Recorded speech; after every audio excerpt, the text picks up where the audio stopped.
میں اتوار اسکول کے لیے دعوت دیتا ہوں مولانا امیر ماسٹر جناب مولانا مفتی مدین رحمۃ صاحب کو کہ وہاں اور آپ سنواتے ہوں.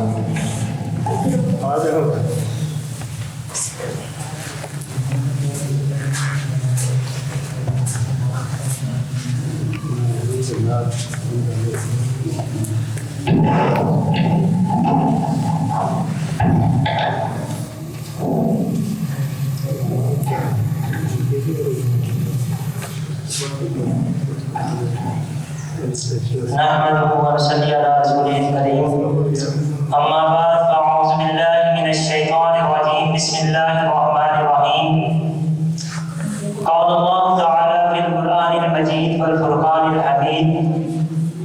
قل إن كنتم تحبون الله فاتبعوني يحببكم الله ويغفر لكم ذنوبكم والله غفور رحيم صدق الله العظيم. قال رسول الله صلى الله عليه وآله وسلم من أحب سنتي فقد أحبني ومن أحبني كان معي في الجنة. صدق الله العظيم وصدق رسوله النبي الكريم.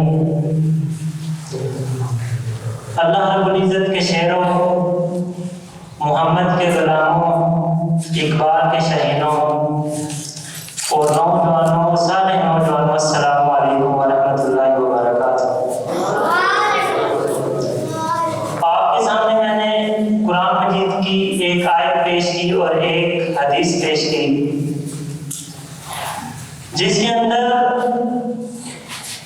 اللہ رب العزت سے محبت اور آپ صلی اللہ علیہ وآلہ وسلم سے محبت اور پھر جواباً اللہ رب العزت کی محبت اور اللہ کے محبوب کی محبت ہم کیسے حاصل کر سکتے ہیں. آج کا میرا جو ٹاپک ہے وہ یہ ہے کہ حب رسول صلی اللہ علیہ وآلہ وسلم اور اس کے تقاضے کہ رسول اللہ صلی اللہ علیہ وآلہ وسلم سے محبت کیا چیز ہے، اور اگر ہم اللہ رب العزت کے پیارے محبوب صلی اللہ علیہ وآلہ وسلم سے محبت کریں گے تو اس کے مقابلے میں ہمیں کیا ملے گا، اس کے بدلے میں ہمیں کیا ملے گا. اللہ رب العزت قرآن مجید میں ارشاد فرماتے ہیں کہ اے نبی صلی اللہ علیہ وآلہ وسلم، لوگوں سے کہہ دو کہ اگر تم حقیقت میں اللہ تعالیٰ سے محبت کرتے ہو تو میری پیروی کرو، مجھ سے محبت کرو، یعنی کہ اللہ کے نبی صلی اللہ علیہ وآلہ وسلم سے محبت کرو. یہ ہمارے ایمان کا تقاضا ہے کہ ہم نبی صلی اللہ علیہ وآلہ وسلم سے محبت کریں، اور یہ ضرور محبت کرنی ہے. اگر ہم اللہ رب العزت کے پیارے محبوب سے محبت کریں گے تو اس کے بدلے میں اللہ رب العزت ہمیں کیا کہہ رہی ہے، اللہ رب العزت ہمیں فرما رہے ہیں کہ اگر تم اللہ کے نبی سے محبت کرو گے، اللہ کے نبی کی اتباع کرو گے، اللہ کے نبی کی پیروی کرو گے تو اس کے بدلے میں اللہ رب العزت تم سے محبت کرے گا. یہ کوئی معمولی بات نہیں، بہت بڑی بات ہے کہ اللہ رب العزت کس سے محبت کرے. ہم بھی محبت کرتے ہیں سارے اللہ رب العزت سے، اللہ کے رسول سے محبت کرتے ہیں، لیکن یہ بدلے میں اللہ رب العزت ہم سے محبت کرے اور اللہ کے محبوب ہم سے محبت کرے تو یہ بہت بڑی بات ہے. تو اللہ رب العزت فرماتے ہیں کہ میں صرف محبت نہیں کروں گا، محبت کے ساتھ ساتھ تمہارے گناہوں کو بھی بخش دوں گا. جو تمہارے گناہ ہیں، جو آپ سے گناہ سرزد ہوتے ہیں، اگر ہم اللہ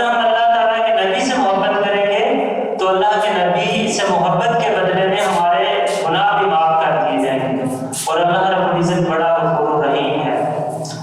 اس کا ایک واقعہ ہے کہ ایک غزوہ کے اندر ایک شخص آیا جنگ لڑنے کے لیے، مسلمانوں کے مخالف سائڈ پہ تھا. جب وہ نبی صلی اللہ علیہ وآلہ وسلم کے قریب آتا ہے تو اس سے رہا نہیں جاتا. اس کا دل کرتا ہے کہ اس شخص پہ میں ایمان لے آؤں، تو وہ اس کو اللہ کے نبی سے محبت ہو جاتی ہے اور وہ کہتا ہے کہ میں آپ کی اتباع کروں گا، آپ سے محبت کروں گا. اور وہ اللہ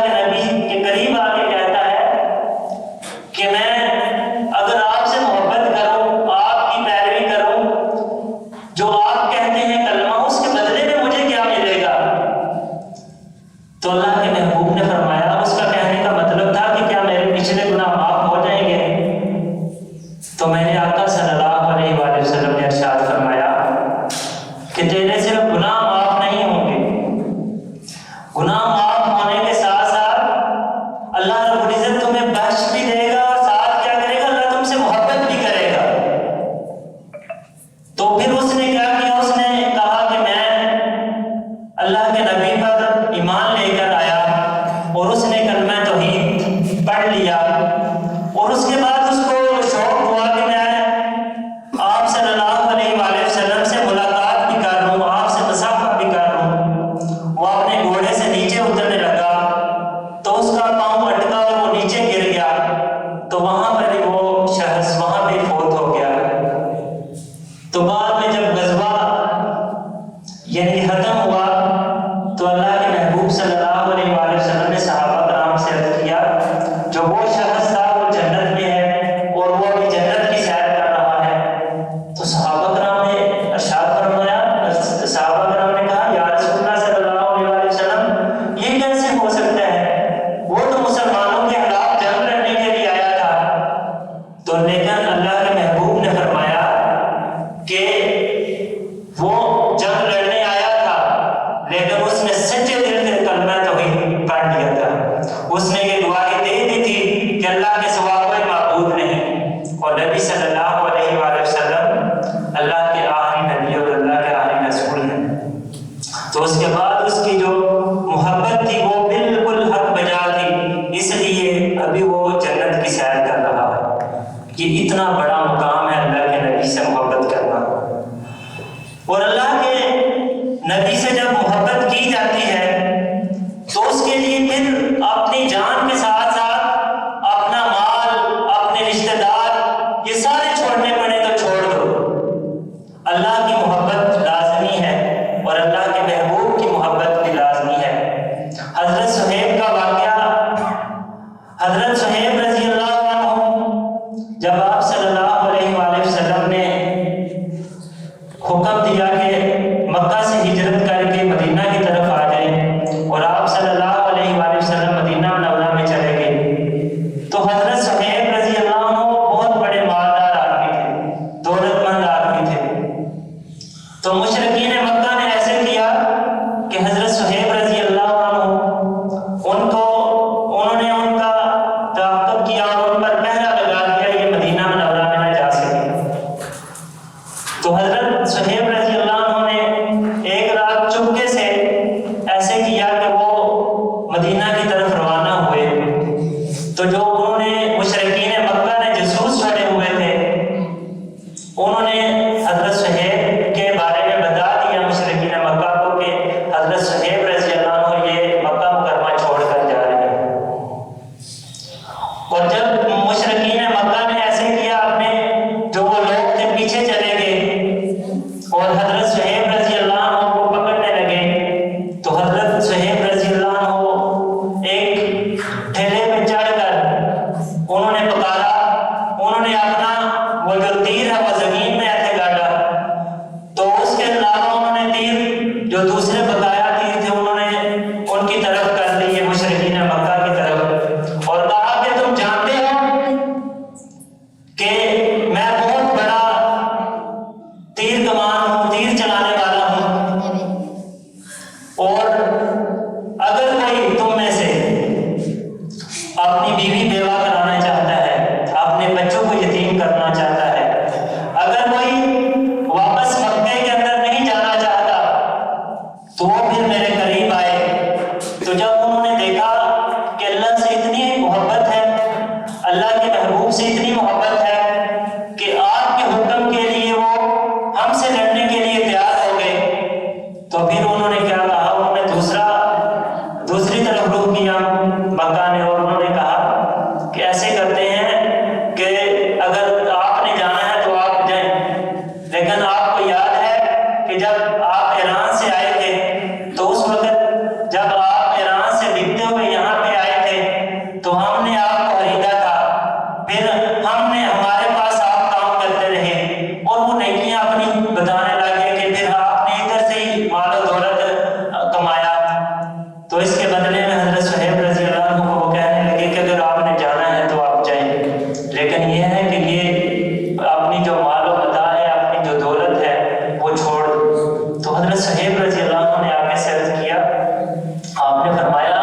کہ یہ ساری چیزیں آپ لے لو،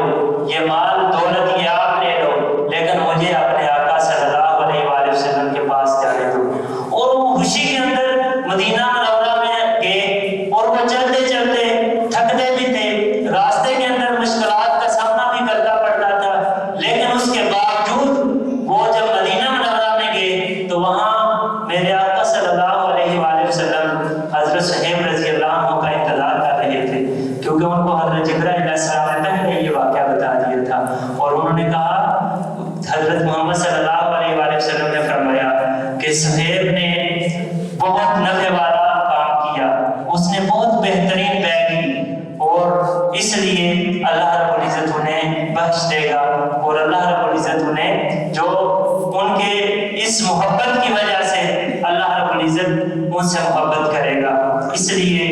ہمیں چاہیے کہ ہم دل و جان سے، مال و متاع سے زیادہ، سب سے زیادہ محبت اپنے آقا صلی اللہ علیہ وآلہ وسلم سے کریں۔ تو ابھی ہم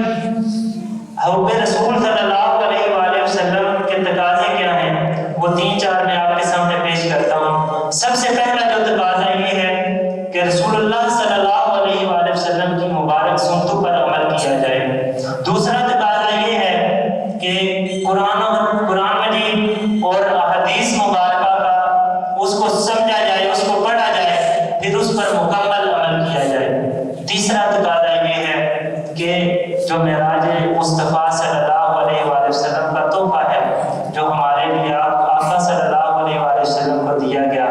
5 وقت کی نماز ادا کی جائے، یہ ہم سب پر فرض ہے۔ تو اس کے علاوہ رسول اللہ صلی اللہ علیہ وآلہ وسلم کی جو سیرت طیبہ ہیں، اور آپ کا جو اخلاق ہے، اور جو آپ کا حلیہ مبارک ہے، اس پہ ہم اس پر ہم عمل کریں، اور اللہ تعالیٰ سے دعا ہے اللہ رب العزت ہمارے جو سینوں کے اندر اللہ رب العزت کے پیارے محبوب حضرت محمد صلی اللہ علیہ وآلہ وسلم کی جو محبت ہے اس کو ہمارے سینوں کے اندر ڈال دے، اور ہم اپنی مال، جان، اولاد اور ہر چیز سے زیادہ اپنے آقا صلی اللہ علیہ وآلہ وسلم سے محبت کریں۔ پیارے بچوں اور میرے معزز سامعین، آپ سے میری یہ گزارش ہے کہ آپ کا کیا کام ہے؟ آپ ابھی طالب علم ہیں، آپ کا کام ہے کہ آپ اچھی طرح تعلیم حاصل کریں، آپ سکول کی بھی تعلیم حاصل کریں، مدرسے کی بھی تعلیم حاصل کریں، اور تعلیم حاصل کریں، اور یہ بھی آپ صلی اللہ علیہ وآلہ وسلم کی سنت ہے، اور صحابہ کرام نے بھی اس پر عمل کیا، اور جو ہم تک